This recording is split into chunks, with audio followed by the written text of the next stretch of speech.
भक्ति अपने पराकाष्ठा पर वृंदावन में होती है, तो मेरा भी मन भक्ति में नृत्य करने लगेगा।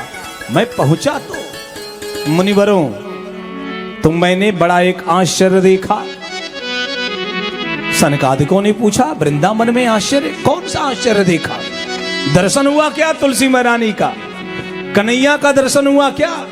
यमुना महारानी में गोता लगाया क्या? ग्वाल वालों का दर्शन हुआ क्या? कोई भी अगर किसी धार्मिक स्थल पे आता है तो एक जान जाइए, एक बताओ, ईमानदारी से बताऊं, जिसको जनता चुनती है वो संसद जाता है। जिसको जनता चुनती है वो संसद जाता है, समय भी चल रहा है। लेकिन जिसे जनार्दन चुनता है वो सत्संग में आता है। भगवान जिसे चुनता है, जिसे भगवान चुनता है वो सत्संग में आता है। तो कुछ चुने हुए लोग, जिसको भगवान ने चुना है, इस भागवत महापुराण की कथा सत्संग में पधारे हैं। स्वागत है। विशिष्ट जन हैं लोग, डॉक्टर अजय कुमार राय जी एमडी, श्री संजय राय जी, संजू राय जी, पिंटू तिवारी जी, सरवन गुप्ता जी, अजय जायसवाल जी और मुकुंद गुप्ता जी।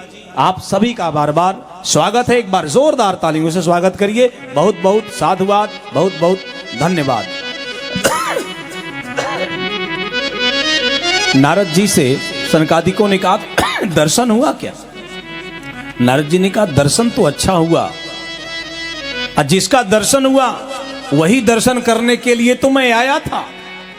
लेकिन एक उसके साथ बड़ी विडंबना आ गई। सनकादिक ने कहा, कौन सी विडंबना आ गई? क्या ऐसा है कि आपने देखने के बाद आपके चेहरे पर चिंता की रेखाएं उमड़ पड़ी? नारद जी बोल गए, तत्राश्चर्यं मया दृष्टम श्रूयताम तनु मुनीश्वर, एका तु तरुणी तत्र निसृणा खिन्न मानसा। एक आश्चर्य देखा। तत्राश्चर्य मया दृष्टम, मैंने एक आश्चर्य देखा। अपनी आंखों से क्या देखा? आप सुनो। अरे सुन तो रहे हैं। का एक युवती अस्त्रपात कर रही थी। क्यों? का उसके बगल में दो लोग थे, दोनों बुढ़े थे, दोनों बुजुर्ग थे। दोनों बुजुर्ग थे। कौन थे? बोले जो तरुणी थी वो भक्ति थी। जो दोनों बुजुर्ग जरणावस्था में पड़े हुए थे, सांस लेने की स्थिति में नहीं थे, बस सांस चल रही थी, लेकिन शरीर जो चलायमान होना चाहिए वो नहीं था। वो कौन थे? बोले ज्ञान और वैराग्य। ज्ञान और वैराग्य भक्ति जी जवान। पूछा बाबा नारद ने, आप देवी आप कौन? आप कौन है? और आपके बगल में ये जीर्ण अवस्था में जरा अवस्था को प्राप्ति दो लोग कौन लेटे हैं? तो भक्ति बोल बैठी, अहम भक्ति रीति ख्याता इमौ ते तनयौ मतौ ज्ञान वैराग्य नामानौ काल योगेन जरजरौ। मैं भक्ति हूं और ये मेरे दोनों बेटे ज्ञान और वैराग्य जो वृद्धावस्था में, जर्जर अवस्था में, बुजुर्ग होकर के मेरे दोनों बगल में, अगल बगल में पड़े हुए हैं। नारद जी ने कहा, आप भक्ति, मां युवा और बेटे वृद्ध, ऐसा क्यों? ऐसा क्यों है मैया? आप तो भक्ति हो, जहां पहुंचती हो वहां आनंद ही आनंद हो जाता है। जहां आप जाती हो वहां हर्ष की वर्षा होने लगती है। आप भक्ति जहां जाती हो वहां पीछे से पीछे भगवान का भी पदार्पण हो जाता है। जैसे जीवन में भक्ति का प्रादुर्भाव होता है, तो जैसे भक्ति आती है वैसे धीरे धीरे भगवान का भी आगमन हो जाता है। बोले भक्ति क्या करती हैं? बोले भक्ति हमारे हृदय में जाकर के, हमारे हृदय में जाकर के हमारे हृदय के खट विकार को समाप्त करती है। जो मोह है, मान है, मत्सर है, ईर्ष्या है, द्वेष है, अहंकार है, इस सबको, ये जितनी गंदगी है इसको सब साफ कर देती है भक्ति। इसलिए भक्ति मती ये माताएं होती हैं। ये रात को अष्टमी में जगी हैं। आज राम जन्मोत्सव है। प्रोद्यमाने जगन्नाथम सर्वलोक नमस्कृतम कौसल्या जनयत रामम दिव्य लक्षण संयुतम। वाल्मीकि जी कहते हैं आज माता कौशल्या के गोद में भगवान राम का प्रादुर्भाव हुआ। दिन के 12 बजे के बाद, ये रात को 12 बजे से जग करके अष्टमी का व्रत की, रात भर भोजन बनाई, सुबह भगवान की पूजा की, घर की सारी व्यवस्था देखी, पूरे घर की साफ सफाई करके फिर कथा पंडाल में भी आ गई। हमारे गुरुदेव एक थे, गोलोकवासी हो गए, ज्ञान गुरु। कहा करते थे, रितेश धोनी जब चौका मारता है तो लोग कहते हैं coming by India, 4 run, clapping करते हैं, ताली बजाते हैं। विराट चौका मारा, ताली बजाते हैं। धोनी चौका मारा, ताली बजाते हैं। रैना चौका मारा, ताली बजाते हैं। छक्का मारा, ताली बजाते हैं। चौका मारा, ताली बजाते हैं। आई माताएं घर में रोज चौका मारती हैं। ये माताएं घर में रोज चौका मारती हैं। जिस दिन ये घर में चौका न मारे, बाहर हम लोगों का छक्का छूट जाए।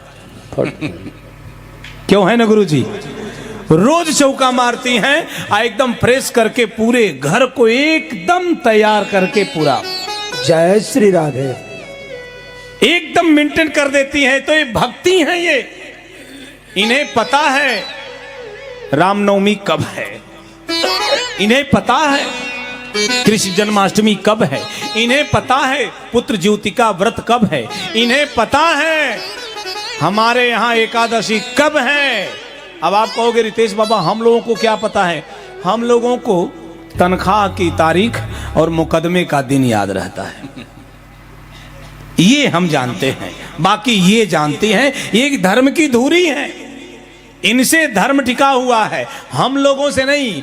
हम लाते हैं, ये घर में बजाती हैं, गृहिणी गृह मुच्यते, हम कमाते हैं तो हम लोगों का पर्स छोटा होता है, ये रखती हैं, है कि नहीं? तो इनका बड़ा होता है, सारी व्यवस्था इनको, ये से गृह लक्ष्मी कहलाती है। ये भक्ति, साक्षात भक्ति है। नारद जी ने कहा आप भक्ति हो, आप जहां जाती हो वहां तो मंगल होता है। जरा सा पूरी बात बताने का प्रयास करें। अब नारद जी सनकादिकों से भक्ति माता की बात को बताने का प्रयास शुरू किए। नारद जी ने कहा मुनीश्वरों, जब मैंने पूछा आप कैसे यहां इस हालत में कैसे पहुंची, तो भक्ति मैया ने नारद जी से रोते हुए कहा हम कौन? उत्पन्ने द्रविड़े देशा, हम द्रविड़ देश में उत्पन्न हुई। द्रविड़ देश कौन है? बोले दक्षिण भारत। भक्ति की धुरी है दक्षिण भारत। आदि शंकराचार्य वहां पैदा हुए, रामानुजाचार्य वहां पैदा हुए। दक्षिण भारत में बड़े बड़े महापुरुष, बड़े बड़े महात्मा, बड़े बड़े मंदिर, एक एक मंदिर की नक्काशी आपको दक्षिण भारत में मिलेगी। और दक्षिण भारत के मंदिरों की नक्काशी को ध्यान में रख करके, मूर्ति को ध्यान में रख करके अयोध्या धाम में भगवान राम के मंदिर का निर्माण और मूर्ति का निर्माण वही के कलाकार ने और वही के लोगों ने किया है। दक्षिण भारत में भक्ति कूट कूट करके बनी है। तो बोले द्रविड़ देश में उत्पन्न हुई, वहां से निकल करके कर्नाटक होते हुए महाराष्ट्र में कुछ कुछ जगहों पर पूजन हुआ, लोगों ने सम्मान किया। कर्नाटक में बड़ी इज्जत हुई, बड़ा सम्मान हुआ। लेकिन जैसे हम उत्तर प्रदेश के उत्तर भारत में हमने प्रवेश किया तो यहां से कष्ट शुरू हुआ। क्या हुआ? यहां आते आते जैसे वृंदावन हो मैं पहुंची तो वृंदावन में पहुंचते पहुंचते मेरी स्थिति, मैं जो उत्तर भारत में प्रवेश करके जीर्ण शीर्ण हो गई थी और हमारे बच्चे चल तो रहे थे साथ में, लेकिन उत्तर भारत की जब वृंदावन में मैं पहुंची जीर्णावस्था में तो मैं तरुणी हो गई। लेकिन मेरे बेटे ज्ञान और वैराग्य दोनों जीर्ण शीर्ण होकर के वृद्धावस्था को प्राप्त हो गए। मतलब क्या? आज देखो आप, भक्ति तो खूब है, खूब मंदिरों में दर्शन हो रहा है, खूब काशी विश्वनाथ बैजनाथ धाम और उज्जैन में महाकालेश्वर का दर्शन और जल चढ़ रहा है, भक्ति तो खूब दिख रही है। लेकिन ईमानदारी से बताओ, ज्ञान और वैराग्य भी है उतना जितना होना चाहिए? ज्ञान विराग नयन उर, ज्ञान और वैराग्य ये आंखें हैं, यही फूट गई हैं, यही आंखें फूट गई हैं। अच्छा, जब आंख फूट जाए तो फिर कोई दर्शन होगा मैया? आप किसी को नहीं देख पाएंगे। तो हम लोगों के अंदर दिखावा तो भक्ति का बहुत ज्यादा हो गया, बहुत ज्यादा हो गया। लेकिन क्या ज्ञान हुआ? ज्ञान किस बात का? बोले ज्ञान इस बात का कि हम सिर्फ मांस और रुधिर से सने हुए शरीर नहीं हैं। हम कौन हैं? बोले हम आत्मा हैं। कहां से आए? बोले परमात्मा का अंश हैं।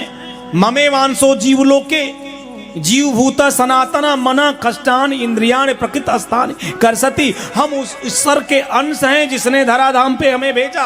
हम धराधाम पर आए लेकिन माया में इस सदा आच्छादित हो गए, इस तरह कि उस परमात्मा को भूल गए। हमें करना क्या था और हम कर क्या रहे हैं? हमें जाना कहां था, हम जा कहां रहे हैं? हमें रहना कहां था, हम रह कहां रहे हैं? सारी व्यवस्थाएं गड़बड़ हो गई परिवारों की। एक बात बताऊं, परिवार मूल होता है समाज का, राष्ट्र की इकाई है परिवार। आज वो परिवार आडंबर में डूबे हुए हैं। परिवार किसे कहते? अरे साहब, श्रोता भगवान, पहले परिवार क्यारी के जैसा हुआ करता था। हम लोग किसान हैं, जरा सा ठहर के समझ लिया जाए। दुनिया के किसी भी देश के कैलेंडर को खोल के देखिएगा, 4 वार 7 वार मिलेंगे। सोमवार, मंगलवार, बुधवार, गुरुवार, शुक्रवार, शनिवार, रविवार। दुनिया के किसी भी देश के कैलेंडर में 7 वार मिलेंगे, सोमवार से लेकर रविवार तक।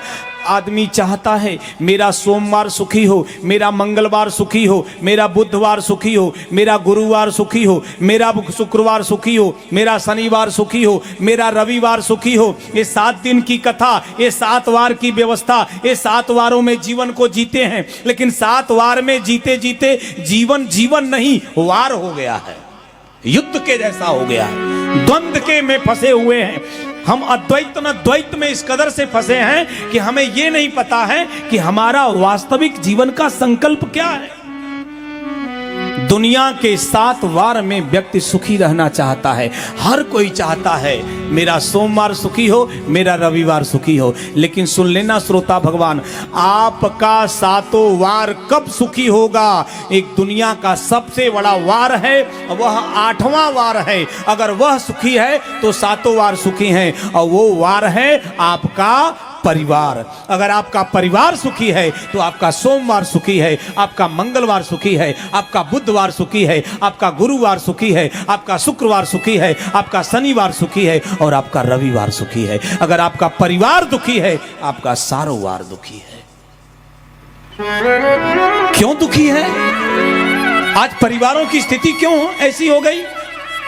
कथाएं बढ़ गई, हर गांव में भागवत हो रहा है, हर गली चौराहे पर राम कथा हो रही है, हर घरों पर संतों का की फोटो लग गई है, हर घरों में संत से दीक्षित लोग हो गए, फिर भी हमारे जीवन से रुदन और कष्ट, परिवारों की ये व्यवस्थाएं क्यों नहीं समाप्त होती जो दुख का कारण बनी है? इसलिए है श्रोता भगवान कि पहले परिवार क्यारी के जैसे हुआ करता था। गेहूं का खेत कटाई चल रही है, 1 बीघे का खेत है, समतल है, बराबर है, क्यारियां बन जाती थी, नारी बनती थी, एक जगह खोल दो पूरी क्यारी भर जाती थी, एक जगह पानी खोलने पर पूरी क्यारी भरती थी। यानी परिवार का एक मुखिया होता था, अब पूरा परिवार का लालन पोषण हुआ करता था। मुखिया मुख सो चाहिए खान पान को एक, ये परिवार हुआ करता था। अब जब परिवार का एक मुखिया हुआ करता था तो प्रेम का पानी जब चलता था तो पूरी परिवार की क्यारी सिंच जाती थी।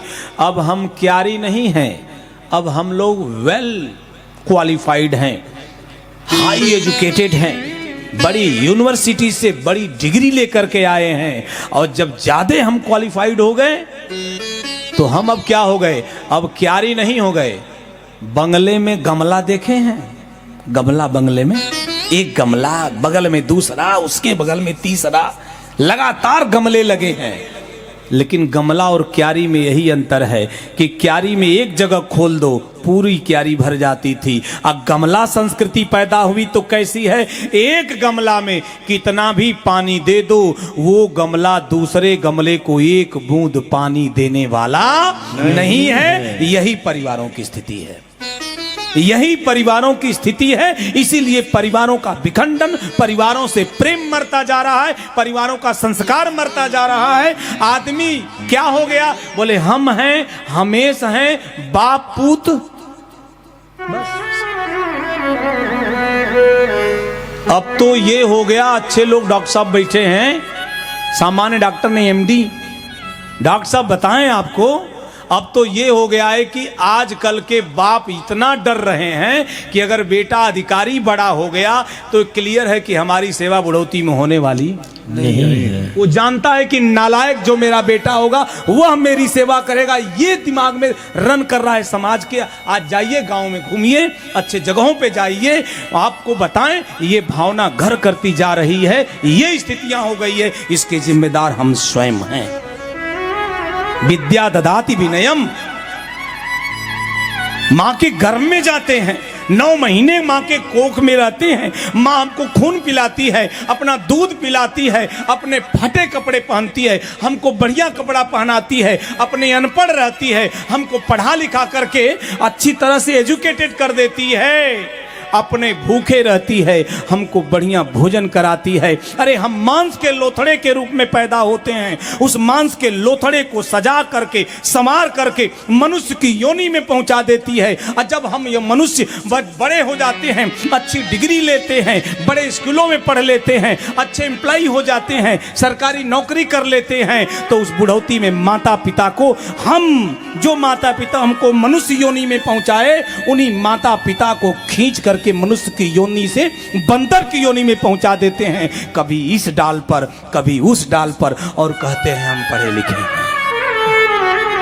नहीं, जाना पड़ेगा, समझना पड़ेगा, जानना पड़ेगा। हम भक्ति तो कर रहे हैं लेकिन ज्ञान का अंश मात्र हमारे अंदर प्रवेश नहीं कर रहा है। हमें ये ज्ञान नहीं हो रहा है कि सही क्या है, गलत क्या है, हमारे अंदर वैराग्य नहीं आ रहा है। तो जो भक्ति जीवन में रहे, अज्ञान वैराग्य न आए, तो वो भक्ति कैसी होती है? बोले हंसती नहीं है, रोती है, जैसे ये वृंदावन में। नारद जी ने कहा आप रो रही हो? हाँ।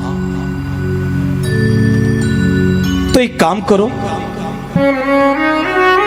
बोलो क्या आप मेरे कष्ट को दूर कर सकती हो? भक्ति ने कहा क्या आप मेरे कष्ट को दूर कर सकते हो? नारद बाबा बोले माताओं के मैटर में प्रवेश नहीं करना चाहिए, पता नहीं कब क्या कह दे, कोई भरोसा नहीं है, किनारा कसे।